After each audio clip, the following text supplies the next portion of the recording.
cactus and succulent growers, it's Lynn, and in today's video this is just a bit of a quick video on Lophophora Cacti. I've had a few people say, how often do you water them during the summer months? Well, it's a little bit like that question, how long is a piece of string?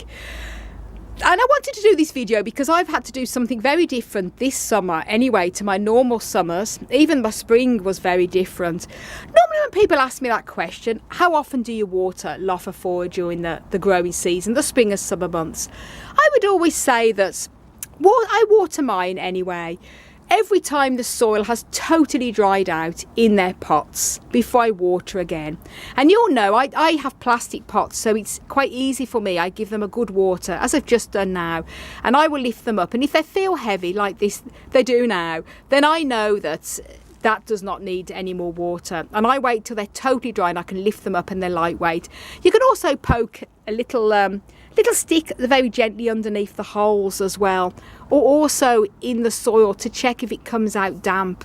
I have a water measuring little device as well that is good, but I always just think it just hold the pots. Spring and summer, healthy Lophophora cacti can take quite a lot of water. They'll grow well and they'll flower well.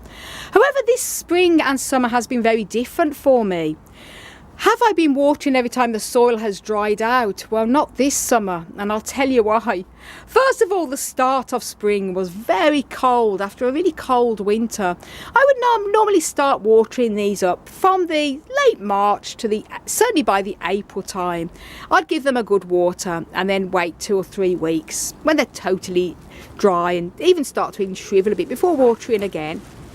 But the spring was very, very cold, so I didn't really start to water these up until, I think it might have been the middle of May. I think I did a video when I did. It was very late. Same with all my other cacti. I was very late starting them up. And it was still cold in May. I had to start watering them because they were all coming into bud. So I had to. But luckily, it was followed by a very nice June. June, suddenly, lots of sunshine, lovely warm temperatures, boiling in this polytunnel and our other greenhouse. It was lovely temperature, and the plants were all growing, fattening up and bursting into bloom. I had a lot of my Lophophoras flowering as one, and they still sort of have been flowering despite what I'm going to say in a minute. They were doing really well. So I was watering them, as I say, every time the soil had totally dried out in the pot. So I'd just give them a bit of a top up with water, and I was fertilising as well. However, come July, literally, as soon as we went into July, oh my goodness, rain, rain, rain, rain, rain, and heavy, dark thundercloud. We had thunder and lightning, very grey, miserable weather. And because it was summer, because it is summer and it was very warm, the temperatures weren't cold as such, it was quite warm still.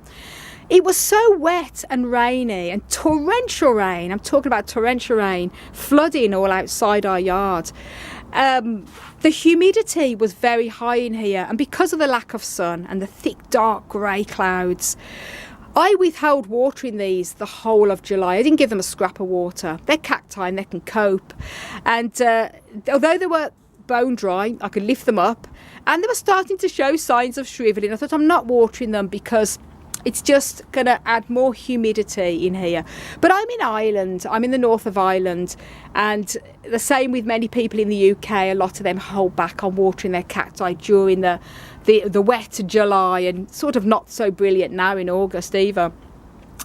But if obviously you're in a climate where it's dry and it's arid and you're having good temperatures, as I mentioned, water them every time the soil has dried out in their pots from spring until sort of early fall. As in that case, for me, it would be sort of mid-September time.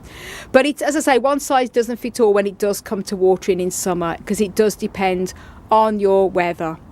And grey, wet weather, especially when you have weeks and weeks on end like we had in July, I didn't water any of these. And the same with my other cacti. I'd water my epiphytes and things like that because they have to be watered.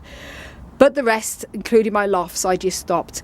Now we're coming into August and the weather is a little better. It's certainly drier and it's brighter. Still not much sun. But they have to be watered now because they are showing signs of shrivelling. And that's why I've given them all a good water.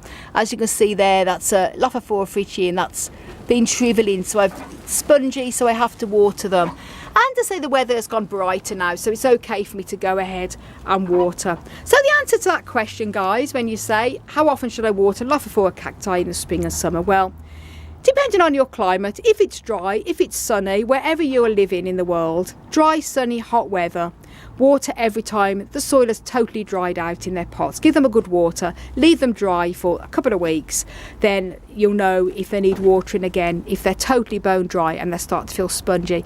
If it's wet, grey, miserable summer, especially more so if it's really cold temperatures as well, withhold the watering and only water if they start to show signs of shriveling. That's my advice. That's what I do. That's what I've had to do this summer. Very different to my normal summers.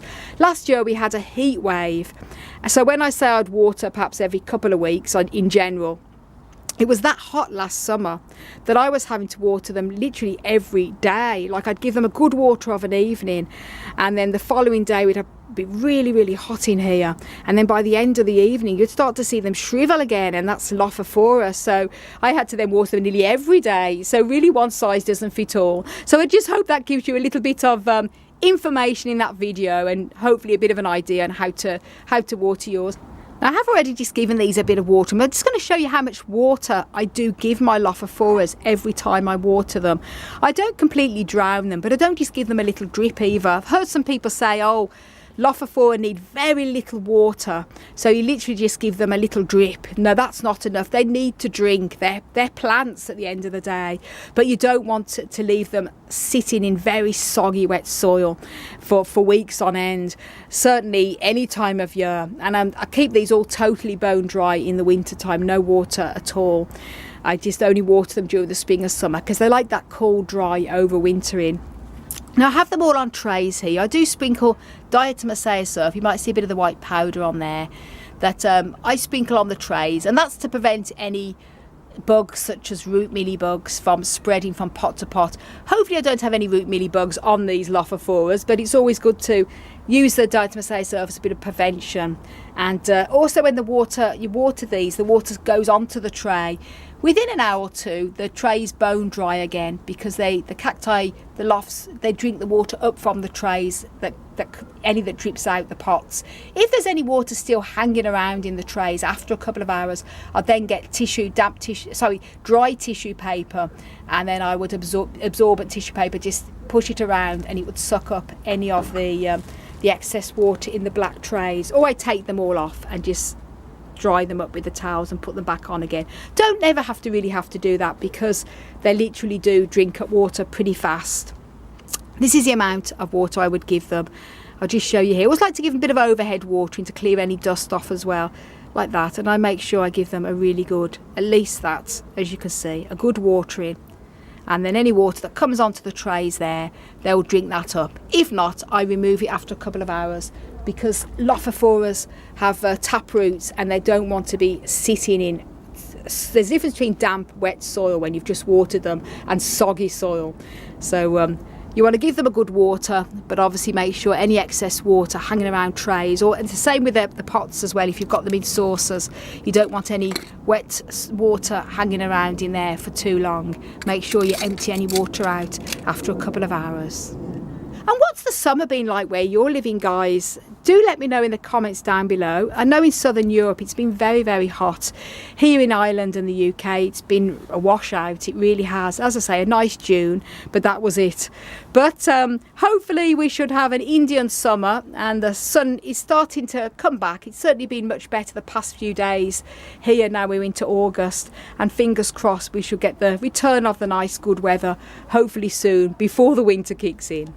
And if you want to know how to water cacti and succulents, a lot more information in that video. I made a video a few years ago now on how to water cacti and succulents, and also mentioned about how your environment has a massive impact on watering. Links to that video will be up above and down below in the video description. And thank you so much for watching, everyone. If you haven't done already, don't forget to subscribe. Do click that notification bell. You can follow me on Instagram, Twitter and Facebook at Desert Plants of Avalon. And for more growing tips, do check out my website, desertplantsofavalon.com. I want to wish you all a fantastic plant-powered day.